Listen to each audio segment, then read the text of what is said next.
Good morning. This is Misty Amaya, Education and Workforce Manager with Longview Chamber of Commerce, and I would like to welcome you to our Solutions for Out of School Time for Children webinar. We will begin with a few housekeeping items. First, this webinar is being recorded and will be made available online at www.longviewchamber.com. For those on the line, you will receive an email later today with a link to listen again and or share with others. Next, there are a couple of features I'd like to make you aware of. You'll be muted throughout the presentation. You'll be able to listen to our presenters during the panel of questions and answers. If you do not see the green title screen or webcams at this time, please look to your toolbar for the GoToWebinar icon. It looks like a little flower. Lastly, please find the question section. You can type in this feature with a message for the organizer, making them aware of any issues with the broadcast. You can also type in any questions you want to ask of the presenters throughout the webinar. Questions will be answered when the initial panel has concluded. The Longview Chamber of Commerce is thinking of you during this difficult time.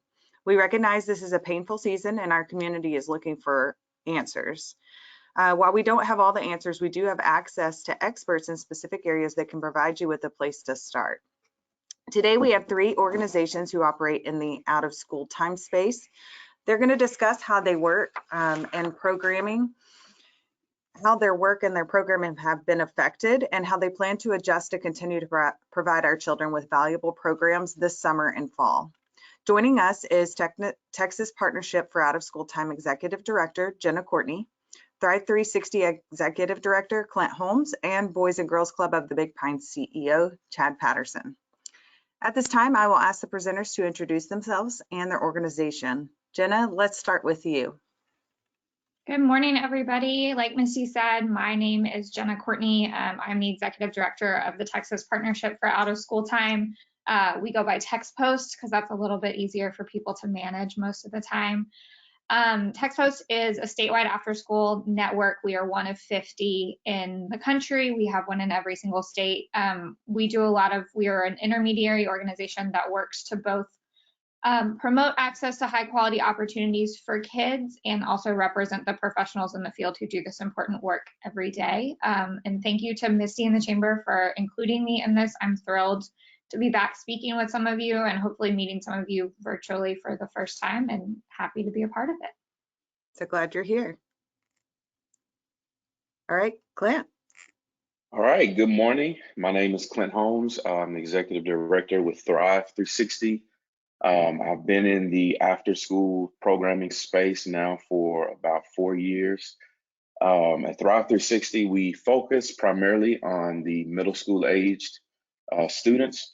And our focus is really character development. We're trying to kind of serve as a supplement to what the schools are doing, a supplement to what the church is doing, and then also what's taking place at home. To come alongside kids and take what they're learning and to talk about how that applies in everyday real life situations. We're kind of right in the middle of ownership and leadership changes. So it's interesting that this is taking place right as COVID-19 is upon us. And so we're trying to learn from the experts. So I definitely appreciate you all for partnering with us, for giving us guidance. And then I also appreciate the opportunity for this platform. So glad to be here.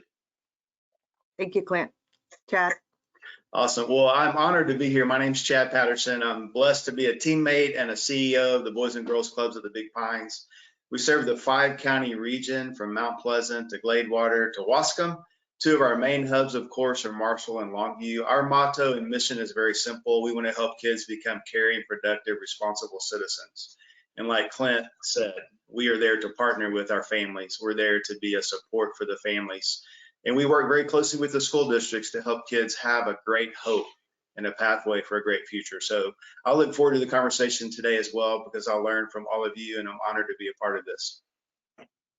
Glad to have you as well. So let's get right down to it. Why are out of school time organizations important? Why should we even be covering this topic?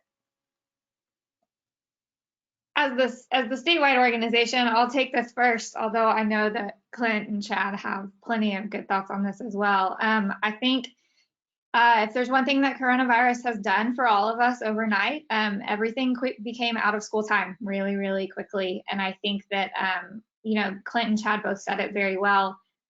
Historically, out of school time has been the place that we've created really enriching opportunities for kids to explore what they're passionate about and to also connect that back to what they're experiencing at home, at church, at school, wherever else they are. And it's a really unique space to be able to serve kids and meet them where they are and whatever they're experiencing and whatever they're interested in. And so I think as we're in this moment of everything being taken out of the school day, it gives us some really interesting reflection points to figure out how we can cultivate that enriching space in everything that we do. And I think going forward, it's going to be a more important space than ever to be able to take care of our kids going forward after we kind of get through what has been really difficult for everyone under the best circumstances. We know that we're going to need to take care of our kids, and this is a really important tool to do that well. It's a great answer. You guys have anything to add? I would just add that in my own personal experience, I wasn't always connected with an after-school program per se, but I did always have mentors that I can remember very specifically since about middle school, who for the most part just held me accountable. They saw things that I did not realize early. They weren't satisfied with a B. They weren't satisfied with a low A. They continued to push me and challenge me and really kind of speak some things into my life that honestly, in some ways, are just now coming into fruition. And so we feel the same way about the kids that we're working with now. The schools are doing an excellent job from an academic standpoint, but just considering everything that the school is challenged with, and I think we've seen that on a large scale during COVID-19. Thrive360 is simply saying, hey, let's partner with you as I'm talking to educators, administrators, parents, and I'm hearing some of the concerns that they have, and this is pre-COVID-19. I just see such a huge need for organizations like Boys and Girls Club, organizations like Thrive360, who have just that small window outside of school, but it's such an impactful window.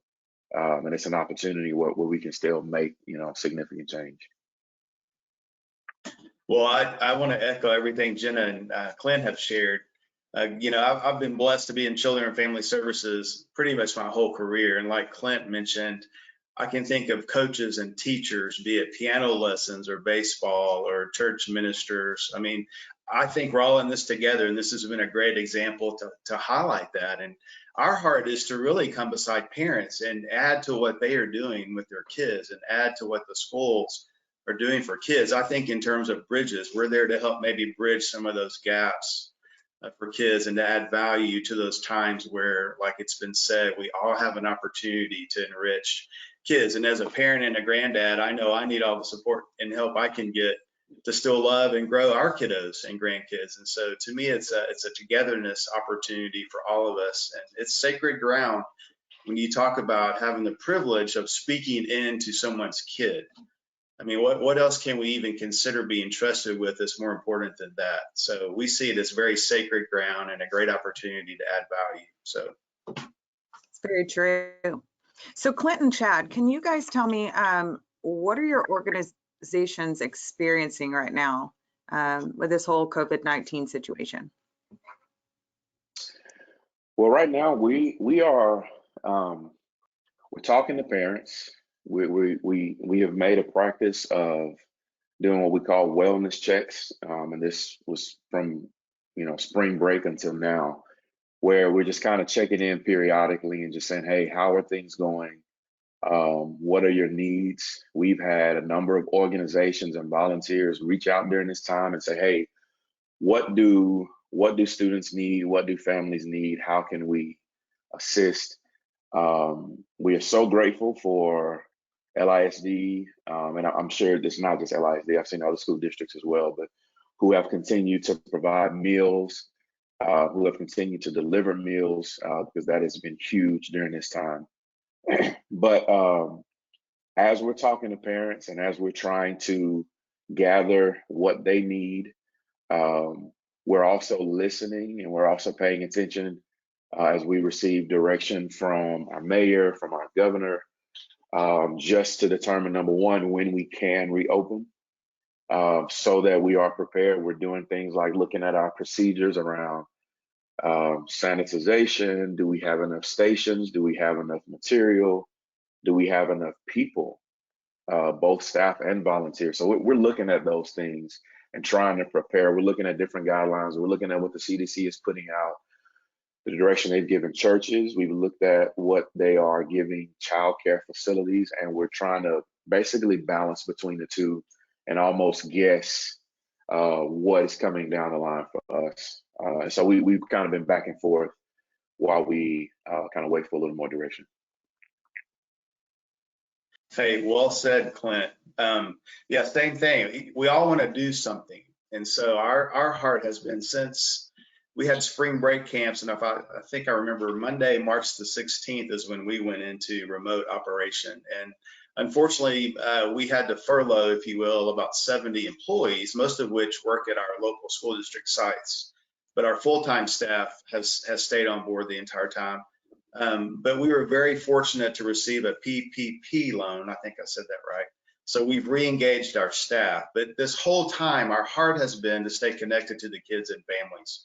So we, like Clent, have been very intentional about reaching out to every kiddo and family just to do a well check, just to say, hey, we miss you, we love you, we're here for you.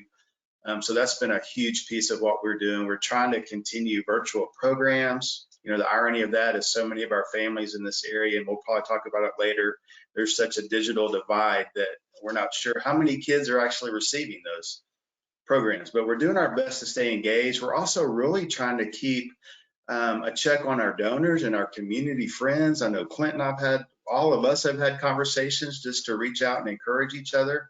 We're very aware of the stress and the trauma this is causing everyone, including those of us on the call. And so we've been really, as leaders, I think one of our greatest opportunities is to pour into our people. So we've been trying to even keep our people motivated and trained up and prepared the best we can. We're blessed in our community, like the Longview Chamber. I have to say that we've got such a supportive environment here in Greater Longview. And I think the opportunity for us to shine is really fixing to show off even more. But like Clent said, the news changes every hour. I can't tell you how many webinars I've been on. I know we all listen to the governor's calls. I've appreciated the leadership from the federal, state, local, just keeping our ear to the ground every day, doing the best we can, like Clent said, to guess what's coming.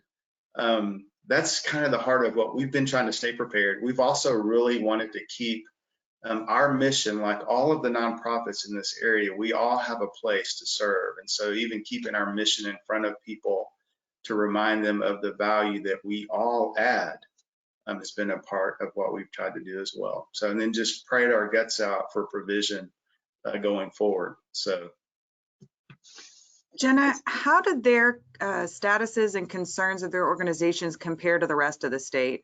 Does any of this sound familiar to you? It does. And let me start by saying, I echo what Chad said, and I know that Clent agrees with it as well. This community is really unique in the way that it comes together. And so again, thank you for letting me be a part of this, because I think that's really one of the strengths of the Longview community. It does track with what we're seeing as best we can get a handle on what we're seeing statewide. It really runs the gamut. I think that, and I can speak for out of school time communities in general. There's been a really earnest effort to stay in touch with kids with a lot of the challenges that have been articulated. We have programs across the state who really run the gamut. There are programs that are open and serving essential workforce and doing so with the emergency childcare guidelines. And so for some programs I know here in Austin, that actually means that they're below the recommended ratios. And so that's 5 kids a classroom, 1 teacher, same kids in classrooms every single day. All of the kiddos are socially distanced, which is no easy feat with young children.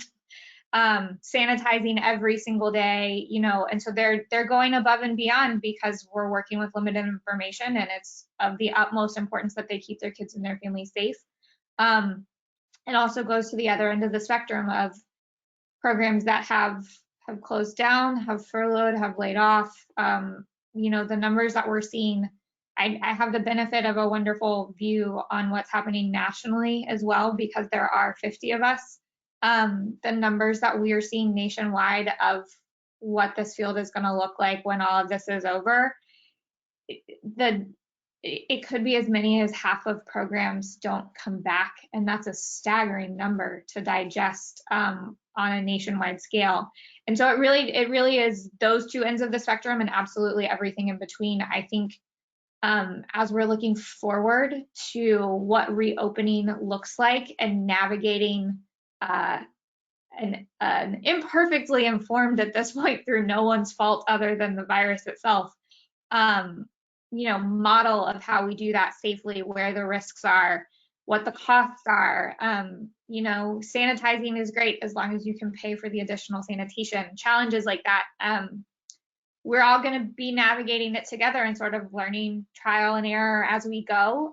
But I think one thing that I've been struck by in speaking with people from across the state is that there really is a willingness to, you know, be partnering with communities, be partnering with school districts, other community-based organizations, kind of cities, counties, everybody really coming together to be certain that as best we can, we are guiding with informed practices, like Clint said, pulling from a lot of different places, so hopefully get our best and safest guests moving forward. And I think we're going to see a lot more of that in the coming months. You know, right now the distinction between summer and fall and all of that is a little bit fuzzy because we don't know exactly what will be safe when and on what schedule we'll be reopening. And my experience has been that everyone is working kind of day and night tirelessly to figure out what that looks like. And to the extent we don't know, then we contingency plan for all of the possible models. And so it's really a credit to this field and to everyone who's responding in general. You know, a lot of the models are here, and we're working on resources like this that can be deployed virtually, in person, and in printed home packets that can be sent home with meals so that you can bridge the digital divide. You can reach kids virtually if we need to, and we can hopefully go back to be in some physical spaces soon. And so, you know, that's kind of what it looks like looking forward a little bit. Speaking of being back in the physical spaces, Chad and Clint, what are your reopening summer, fall plans? How do you plan on pivoting your work? You can go ahead, Chad. Okay, I missed the question, Misty. Sorry, it broke up a little bit. What are your reopening summer and fall plans, and how do you plan on pivoting your work? Okay, great question. So again, like Jenna just said, our contingency plan. We are blessed to have 11 school district partnerships, and we talk with superintendents and principals daily almost. And so while we wait on the green light to be back on school campus sites, where 18 of our sites are, our best guess and plan right now is to be prepared to open up our club in Longview and Garfield, right by Ware Elementary. That's our own domain, if you will. And then we have a similar setup in Marshall by the high school. So we are preparing our best to have those two clubs open. And that's kind of our main focus. Of course, we can, at a snap of a finger, go to the school sites when they're ready. But we're trying to prepare to have those two sites open. Our big questions at this point really are ratios. I think I shared with Misty earlier, if we can just serve one kid, I'd be thrilled. And that's our heart. At some point, we have to make sure that it's sustainable operationally and safety-wise. And so we're looking at capacities right now, just to be raw, maybe up to 50 kids max. And that may be 8 kids in 4 different rooms, and we just don't know. It's still kind of a circus picture for me in my mind. There are some clubs, fortunately, within Boys and Girls Club of America and other organizations providing essential services that we're trying to model after and stay prepared. But our best guess is to have our main club on Garfield open and our main club in Marshall open, Misty. So That's our best preparation today. Now ask me again at 10:30 and it may be a different answer, but that's how we're preparing. All right, Clent. Yeah, similarly, we are navigating some of those same challenges. We are planning as of right now to still move forward with our summer program, which right now is planned to start on June 8th. Of course, we're watching as the guidelines. I think May 18th is the next update, and so we're listening and kind of watching and see. But I agree with Chad. I'm assuming right now that number is not going to exceed 50. And I'm making that assumption looking at our facilities. Like Chad mentioned, we're also on Garfield right next door to his club here on Garfield. The good thing is we do have a lot of acres. We have quite a bit of space on this campus. And so I'm brainstorming things like, hey, if we needed to conduct a large portion of this program outdoors as opposed to indoors, what does that look like? We do have a couple of facilities that we could kind of balance between. If that means that, you know, a certain number of students have to check in at one facility, another number of students have to check in at a different facility. And we're considering all those things. And then also looking at the places that we typically gather, where we eat, where we assemble. What does it look like to have the 6-foot social distancing requirement? And so, yeah, those are the things that we're looking at. But as of right now, we do plan June 8th to be back in play. And I know you have some flyers that are in the handout box. If any of the attendees are interested in those, they come in English and Spanish. And I'll remind you guys at the end of the call about that as well. Both of you referenced the number 50. Are we talking about 50 kids? Are we talking about 50% capacity? What is your normal capacity? And then how does that compare? Well, so our 50 is based on our classroom space. So at Great County Club, we have a lot of big space, and like Clent shared, we also share some outdoor space, but we're thinking in terms of classroom space. So based on the number of classrooms is kind of the model we're working off of now. So that's probably about 25% of the capacity actually. Okay. And so, but ours is more the structure of our building is what's kind of gearing some of our protocols. And that would be true in Marshall as well. And we would have like our summer camp program would be from 7 a.m. to 6 p.m. And so again, just being mindful of our current space. I don't know that we'll have time to retool that at this point, knock down walls or anything, but that's the facilities is determining our number. It's a very interesting situation. I think a lot of out of school time partners or organizations are going to have to consider. Some of them may be operating in space that can't be changed, and so it limits their capacity quite a bit. So you know, there's concerns that come up about you know, the capacity brings in income for your budgets, for your organizations to be able to operate. So when capacity is limited, yet the work is increased, or the supplies, cleaning supplies, things like that, the cost of that increases. Are those some of your pain points that you're considering, you know, less revenue, more expenses going into the future? You want to go Absolutely. first? Go, man. Yeah, I would say absolutely. To that point, you know, we're kind of tracking, keeping up with inventory. What do we have? What do we have access to? And then what do we need to be planning for? And at this point, it's just kind of based on assumptions. Similar to Chad, I'm thinking of that number from not only the physical capacity limitations, but then also the number of people, the number of staff and volunteers that we will have. We were hoping to have as many as 80 this summer, but I don't think that'll be possible to maintain, just kind of anticipating some of the changes. But yes, Missy, that is something that we are looking at, trying to guesstimate what those changes will be, the increased program costs, with the additional supplies, with the additional stations, strategically, where is the best place to put those stations to make sure that we always have access to the materials. I mean, we're looking even at, where restrooms are placed in relation to where we typically feed kids. We're looking at that process of how food is administered. And so, yeah, all of those things come into account in a situation like this. Well, I'm thankful that we're neighbors, Clint, because I know we'll be playing together this summer, man. I'm envisioning a food fight being a productive way to honor the social distancing or something. I think the reality of this, Misty, is that I don't mean this offensively. I don't really like the phrase nonprofit, because I think we're in the most profitable business on the planet. We're talking about kids and families.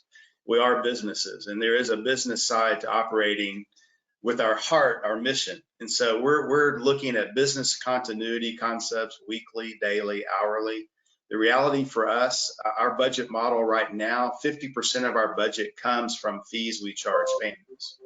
And of that 50%, 70% of them, if not more, are on the lowest level of fees based on their income. So we as an organization, I see it as a challenge, but it's really an opportunity, frankly. For us, we've got to raise those funds to make sure our families have the margin to even pay $30 a month. And that's gold to a lot of our families. And so our big focus right now is, yes, we want to operate, but we also have to have a good stewardship mindset to make sure that we can sustain ourselves. And so for us right now, there's a lot of fundraising mechanisms we all have to keep roaring. And so we're trying to be creative and engaging and inviting funders in. And I love designated gifts, and I love grants, and I love all the parameters of that. It brings accountability, and I love that. I welcome that. But right now, most of us, we need cash to go forward. We need the freedom to spend the money as we need to retool and make sure we can sustain our mission for these families. So we're doing everything we can to minimize the burden of the families. Now, with that said, we want families to have some stake in the game. We believe that's important. But we're trying to reduce the margin that's required of our families and bring the resources in so we can keep going forward. That at the end of the day is what keeps me up at night, frankly, because I believe so strongly in our mission, but we have to have the resources to do that. And so that's the reality we're trying to wrestle with. We want to serve kids, even if it's one, but we want to be here for the long game and make sure that we have ourselves in a position to do that. So the webinar attendees are probably looking through various lenses and concerned for our out of school time organization. So they might be parents, investors, board members, school educators or administrators, and volunteers. So what challenges and pain points are you facing, and how can we in all of those realms help solve those?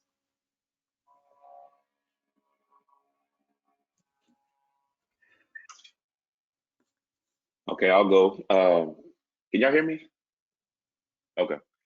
One of the biggest things that would help us, I believe, parents especially, and then even the schools who have been in contact with families since spring break, is just keeping us in the loop with some of the challenges that are taking place at home. So I'll give you an example. I was talking to a parent last week, and of course, my mind during this time goes to the challenges as it relates to those being furloughed, those who are trying their best to keep income coming in, while also balancing the, homeschool-ish life that's taking place. I had a parent tell me, because she's in healthcare, and the type of work that she does requires her to be in contact with COVID-19 patients. I mean, literally the whole day. And so she was telling me that she hasn't been able to really spend time with her kids. She's physically been in the same location with her kids only twice this entire COVID-19 season. And it's really just out of safety because she's exposed and she doesn't want to. And so those kind of things, you know, would not have been on my mind until she shared that. Why is that important for us? Because after this is as we come out of COVID-19, one of the first places the kids will engage will be with after school programs. And so we need to be thinking about those things and planning for the transition. So in my mind, I'm not coming back week one trying to enforce certain things like I normally would. I'm going to be more patient. I'm going to be more understanding. And to be honest with you, in some areas, I might even be a little less structured. I might plan for time for the kids to be, you know, free, whether that means outside playing, whether that means free time, you know, during the socialization period. But I'm not going to day one come down hard on kids in terms of discipline and expectations and structure. But we're going to transition into it, you know, with a different approach. Really just trying to think from I guess, a compassion mindset, thinking about everything that they might have went through and things that honestly we may never know. I saw a statistic during this time that talked about how domestic violence was increasing, and before I saw that statistic, my mind just didn't go there, because for those families, the school time is important. The after school time is important because they get away. And to be confined to that space, unfortunately, is not healthy for a lot of people. And so those are the kinds of stories, those are the kinds of things that would help us, just so that as we are planning our programming, developing our structure, I want us to be keeping those things at the forefront. Well, that's well said, Clent. So again, I'm thankful for partnerships that we have, like with you, brother, and Misty, the chamber. Again, I think what we all need is continuing to strengthen our collaborations and our partnerships. I mean, we're locked arms now, but again, I think we can all come a little closer. And I think we all need each other even more now than ever. So I think, like Clent said, just the communication. We're very blessed to have board members and council members that are in the ISDs at a high level of leadership. But man, I think we need to over communicate right now and over make ourselves available at the leadership level to make sure that we're planning ahead.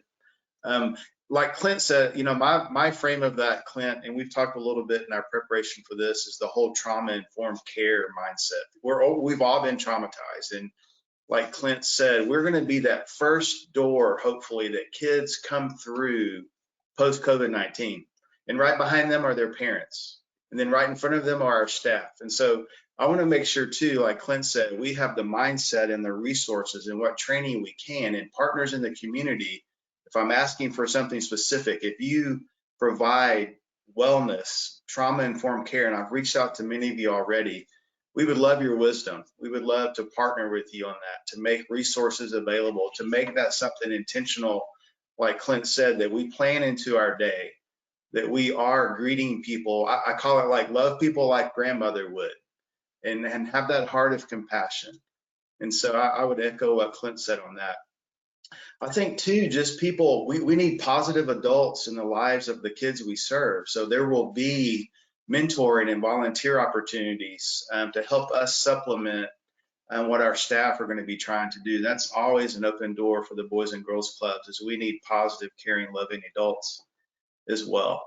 And then I think in terms of resources, it's not all about a dollar bill, but it is about a dollar bill most of the time for us to operate. But we also need other resources like your talents. And if your business has a special gift that you might be able to share with our kids, it doesn't have to be a dollar, but it can be a resource that you help us bridge and provide for our kiddos. And then I think lastly, advocacy. I think we all have an opportunity. We all are probably a little biased on the call about what we think is so important about out of school time, but I know for real the importance of it through my daughter-in-law and my son with their kids at home. I think an opportunity to advocate for all the missions of the nonprofits in our community, but specifically out of school space. And we haven't talked about it yet, but I know a lot of our families need access to internet, and they need access to the digital opportunities that so many, I'm spoiled, I have that. And so I guess we need to think even further about how we can support what the schools are doing and partner with everyone to make sure the kids that need it the most in this rural part of Northeast Texas have that at their fingertips so they don't lag behind on the resources that they deserve. And so I think there's some advocacy opportunities as well. And Jenna, we had discussed earlier, is that something that you are able to assist with if our out of school time partners partner with you? Yes, most definitely. And so I didn't share this in my introduction, but my background is actually policy and advocacy. And so this is the ability to advocate for things that I care about is exactly why I'm in this job. And I think it's so important. And I think, you know, we all said it at the beginning. Why is out of school time important? Because of all of the things that we've been talking about on this call from the beginning. I think Clent's point about being the first line for these kids when they come back is a really powerful one. I think the point that, you know, we and TextPost second to none, we advocate for access to high quality programming, right? But high quality programming matters a lot less if you're not safe in your home or you're not getting food in your home. And so I think re-examining all of the things that out of school time does and all of the things that schools do. I mean, one of the, not to be the downer on this, because there's a huge opportunity for us to continue communicating and collaborating. But one of the challenges that's being faced right now is that numbers are up for child abuse in hospitals, but reports are down because kids aren't in school. And that's heartbreaking that we rely on our schools to take care of kids in that way. And so I think we need to be really prepared for what that means when we come back after this break from all of those safe places that kids have had. So with that in mind, I think that advocacy is more important than ever. I think that's advocacy in the communities. I think that Chad, I think, said it is right, that this group is probably a little bit biased about the value that is brought to communities with this work, but I think it's so important with people who believe in it and people who don't yet understand that they believe in it, to expand the coalition of people who believe in this work and can articulate the importance of it to our kids, because that's really what this is all about. And so I think this is a really key moment to do that. I think we're going to have a lot of natural allies right now. People really want to go back to work. They need a safe place for their kids to go, and that's what out of school provides. And so, yes, to get back to your question, Misty, we exist in no small part in order to advocate for these opportunities and the organizations that make them possible. Those go hand in hand. Those can't be separated out. And so I think, to the points that have been made, for me, something that is incredibly powerful is to understand the operational challenges, the social and emotional challenges that we're all facing as adults in this moment. Because generally speaking, those all do translate to policy, and it's incredibly helpful for me to be a better advocate at the Capitol and with my own stakeholders, and even with stakeholders that you have in your community, if I can understand the pain points that are being experienced. And so I think Chad outlined a lot of those. I personally think there's going to be a really big conversation about how we reach kids digitally, because I don't think that that's going to go away. I think that's going to be a part of how we engage with young people going forward in a much more systemic way, now that we've had these 2 months to test drive it without the option to do anything else. We need to solve the question of how we reach kids who don't have internet right now. That's a really obvious one to me.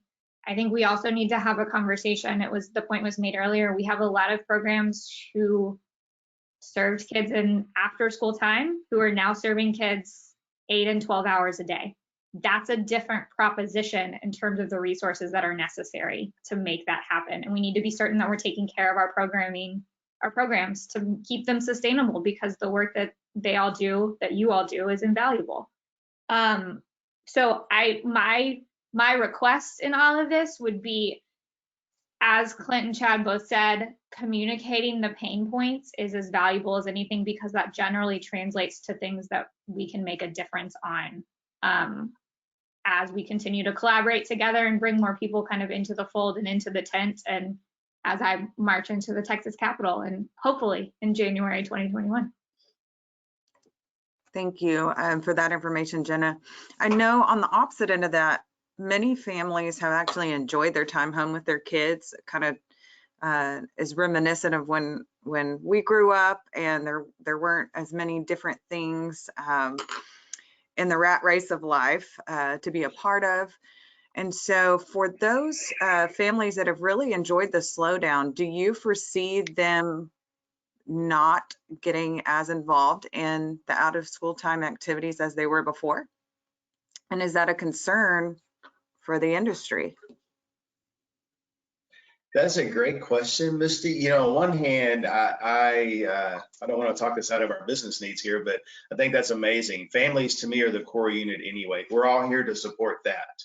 So anything we can do to enrich that unit, I think is worth all of our time. I think there's going to be enough need to go around. There are some families that don't have the choice. Both parents have to work. I don't see, if anything, that stress probably will increase for many families. So on one hand, I would almost see the need for what we provide ticking up, frankly. I think there's enough in the spectrum that, yes, we want families to be whole, but our place could be too to help families be whole. And so I think the need is going to stay there. I'm not as concerned about that on the business side as much as I am. I just want to be there for those that need us. And I'll say, just to echo that, yeah, I think this will actually increase our value to the family.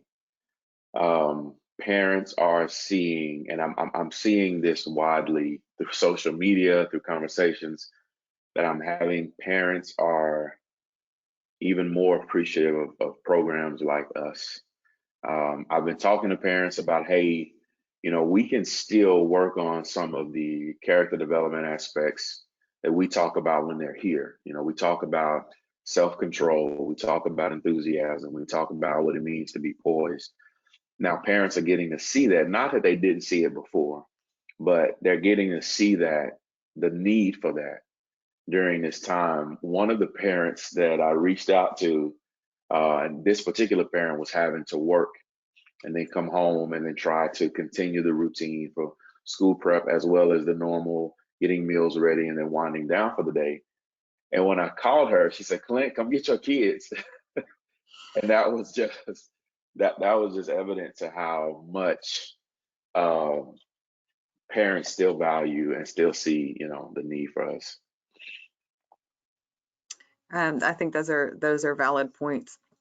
With another concern is with the unemployment rate being at its all-time highest, are you concerned that families may not be able to afford, and not just your programming, but really after school sports, summer sports, any type of programming that could fall into that out of school time space?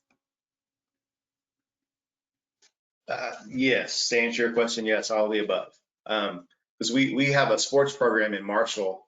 And so, yeah, we're again, it goes back to the margin. I feel so blessed. I have margin in my life. I don't have to choose between fuel and food. And I think even more so with the demographics that we serve, the strain on the finances for families is going to be massive. I think there's even an opportunity for us there, even if it's workforce readiness or whatever we want to frame it as. I think we even have an opportunity to educate parents right now on some of those things. And so I think even, if anything, our parental engagement will probably go up as well.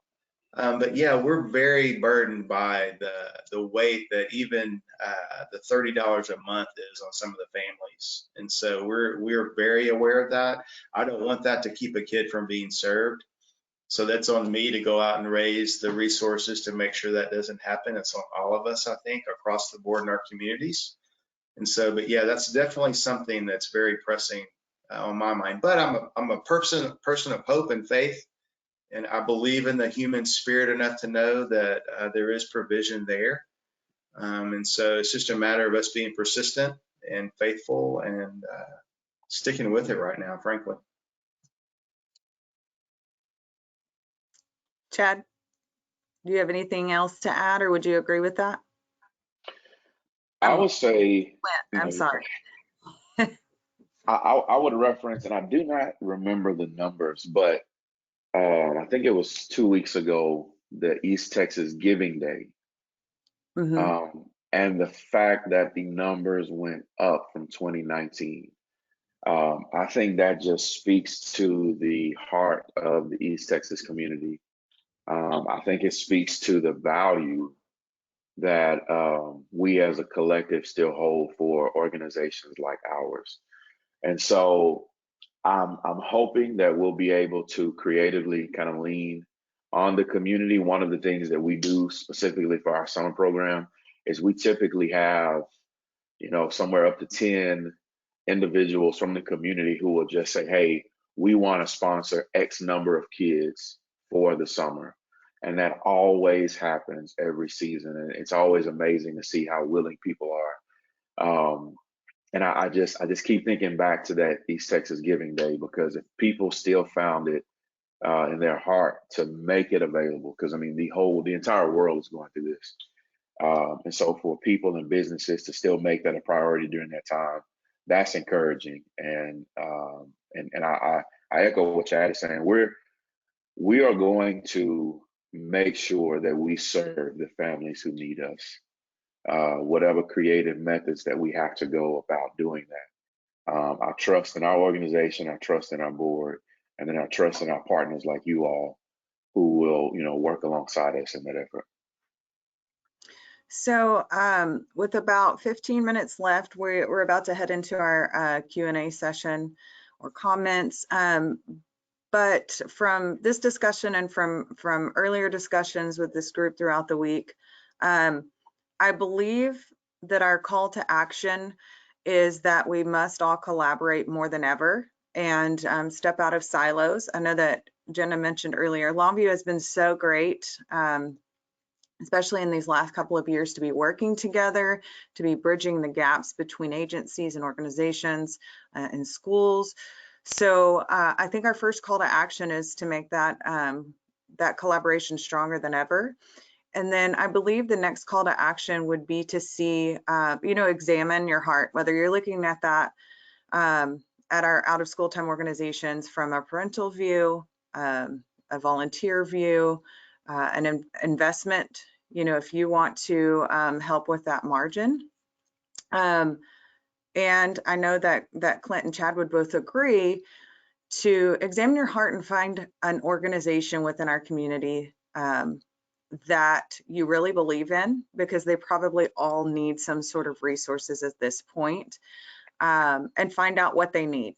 If you want to make masks or donate cleaning supplies or whatever those protocols are going to be for the future, that maybe you're calling, it may be that you have money, it may be that you need to or you feel compelled to give some of your time to that. So would you guys have any other items that you would add to that call to action? Well, I again, from the bottom of my heart, I think I just challenge all of us, me included, first. What can I give of my time and my talent and my treasure? And as an advocate for kids, I unapologetically ask you to consider that. We do not have to apologize for asking you for help and support because of our mission. And it's the kids and the families, just like all the nonprofits in the community. We all need help. We all need support. And I think the question we have to answer is, what is our part? And I would just challenge all of us to reach down deep and see what we can give at this time.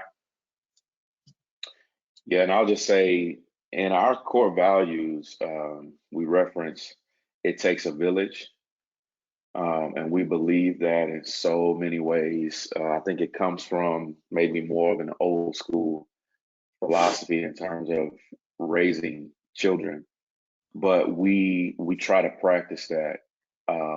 And if for whatever reason you're not in position to support us financially, we need the help, volunteers. Even if you don't feel like You know, that's not my thing. We have opportunities where you don't necessarily have to work directly with children. We have, you know, administrative type needs. We have opportunities to help out serving food, coming behind, you know, keeping facilities, especially now with the needs for keeping things clean, you know, coming behind us and wiping things down. We cannot get enough adults in on our campus. And so Misty mentioned earlier our flyer being attached. My phone number is on there. Our website is on there, not just for registration, but you can go to the same link, thrive360.net, to apply to be a volunteer. Of course, you have to pass a background check and interview and different things like that. But we would love to have an increased presence. Honestly, and I always invite parents. I invite parents to come volunteer, to come hang out, to come see what we're doing and how we're doing it.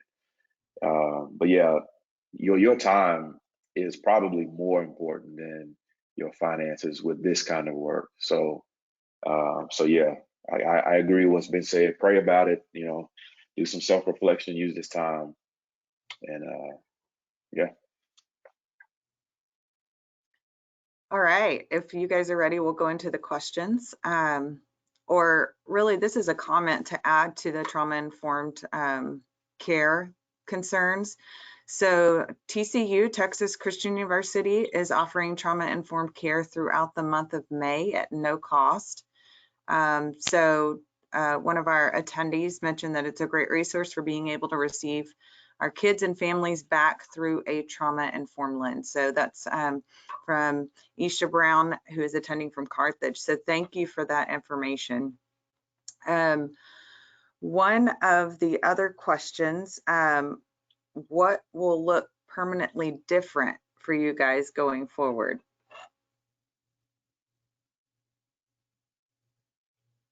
No pressure. Go ahead, Ted. Well, I think, you know, for us young kids at heart, the virtual is not going away. And I think even it's so ironic, our board, we've been talking for the last 6 months on becoming more virtual savvy and tech savvy and all that. And if anything, this has really forced us to raise our game in that way. And so I think virtual is just going to be another part of our DNA. It's going to be a part of how we serve. And so I think that's going to be very different for us. I would like to think it's going to be different, that we're reminded of how blessed we are to serve in this field and how important every day is, and that we can't miss any opportunities because we don't know what's coming next. And I think that's been personally, that's been a great reminder for me. That will be different for me. And hopefully I can spread that as a leader. Other than that, I'm guessing there could be some permanent differences in ratios. Maybe. I'm still stubborn enough to think that we're going to get back to normal, whatever that was. But of course, safety is our first and foremost priority. So whatever it takes and whatever is required for us to keep kids safe, of course, keeping fun in there somewhere too. I think that's going to obviously make some changes for us going forward. So I agree completely with Chad about everything that you said, Chad, but about the virtual, it's here to stay. And if we take a minute, it is 2020. And so maybe it's time that it's here to stay. I think too, from a statewide perspective, that it has forced our hand a little bit in the same way that this expedited the need to get really good at it. I think it's a huge opportunity because this, as I've started explaining to people who are not from Texas, it takes longer to get from the East End to the West End or vice versa. And it does to get from the West End to California. And that is not a small state to be able to bring diverse stakeholders together. And for the sake of my mission, we have to. We have to be certain that we're championing the voices of everyone and not just the people who are easy to reach. And so I think that will be true, but I also think that's an incredible opportunity to better serve kids, to better serve programs, to be better champions of this work. And I think too, I think it's a great opportunity to rethink how we've been serving kids and make certain that, and I think in many places, especially in out of school time, we're already there, but to reflect on what we can be doing better for kids And I hope that we can hold on to that, like you said, Chad. I hope that we can hold on to the increased collaboration and connection and communication beyond this, because I think it makes us all better and stronger at what we do. And so I'm with you. I'm hopeful that we learned that lesson for good and not we learned that lesson for 4 or 6 months, because I think it makes us all better stewards of our communities and our young people. All right, we have one more question. We have time for one more question. And this one comes from a family engagement coordinator with one of our school districts, whose job requires them to be physically in contact with parents for trainings, workshops, events, guidance, everything else after school. So what ideas do you have that could help people like him increase their level of family engagement during this time of social distancing and not being able to meet with or train them after school? Want me to jump in first? I think it's a really great and challenging question, and in a sector that has historically relied on being in person a lot, it's not an easy thing to solve. I think the way that Clent has handled this, and I do not say this lightly because it's a big lift, but I think a lot of the places that have been most successful have been the pick up the phone and check in on people. I think that's a great way to just maintain the lines of communication, and just knowing that someone is there is a really, really great way to keep that support and engagement going, so that when we do get back to normal a little bit more, we've preserved and even deepened the relationship. And I think that at the end of the day, from my perspective, that's what family engagement is about, is building that relationship and that trust. I think that all the virtual tools that we have are imperfect solutions for training and engagement and things like that, but it's where we're all going, and that comes with a lot of challenges about digital divides and things like that. But I think we're all learning together, and so I think that I have found, let me say it like this, I have found that on Zoom calls and things, to own when the dog barks in the background or someone's cat walks in front of the camera or things like that, we've built a lot of humanity into our lives in a really fantastic way. And that goes for families too. Families are really, really struggling with being educators, out of school time providers, employees, chefs, all of the above. And so I think a space for that and all of those difficult things to cope with is the most important thing right now. If I can also comment on that real quick, Misty, I'll cite 2 examples. One, in response to that question, is just noticing the creativity that people have turned to and how encouraging it's been. Some of what I think about are like the drive-through birthday parties. I've seen that. I've seen drive-through gender announcements. I'm actually getting ready to participate. One of our parents is having a drive-through graduation celebration. And so things like that have been very encouraging, that we are not allowing this to completely separate us. I celebrated a birthday last month, and we had a Zoom lunch where I have a brother who's in Vietnam. My parents are in the Dallas area, and we all connected, and we had a meal, we prepared a meal, and we all had it together. To which we wouldn't have thought to do that I'm sure I would have been with my family. We would have done something, but to reach that broad of a group in one attempt, that was pretty unique. Hey, real quickly, I just want to, that's so cool, Clent, Jenna. But I think for us, the visual is important. I think there's still a human factor to this. Picking up the phone for sure, that is so old school for some of us, but I'd rather do that than click an email. And then something we're trying to be very intentional about with parents too, in terms of training, we're asking them to share their voice with us. We want to hear what they need. So I think virtual and voice go hand in hand to make sure we're capturing and giving the parents and even the kids an opportunity to speak out in terms of what they need. So I think as we go forward, or to answer some training questions, we're asking them, what do you need from us? So I just wanted to share that. Thank you, guys. Well, I would like to thank all three of our presenters for taking time from their schedules to help us think through the next steps and prepare for our future. One of the roles your chamber plays is to connect our members to solutions. Together, we will be stronger and we will come through this rocky period stronger than ever before. Again, on behalf of the Longview Chamber, we appreciate your participation. And if I know that Jenna, Clent, and Chad all want to continue the conversations. So if you would like to be a part of those conversations, particularly around trauma-informed care or the digital divide, or how you guys can all work together on any other concerns, please contact me and I will get you in contact with them. A reminder, this webinar is being recorded and will be made available online at www.longviewchamber.com. And the documents the organizations provided can be downloaded from the handout box. For those on the line, you will receive an email later today with a link to listen to again and or share with others. So with that, thank you and goodbye for now. Thank you. Have a good one. Thank you, everybody. Great job, y'all. Bye. Thank you. Bye-bye. Have a good one. Everybody.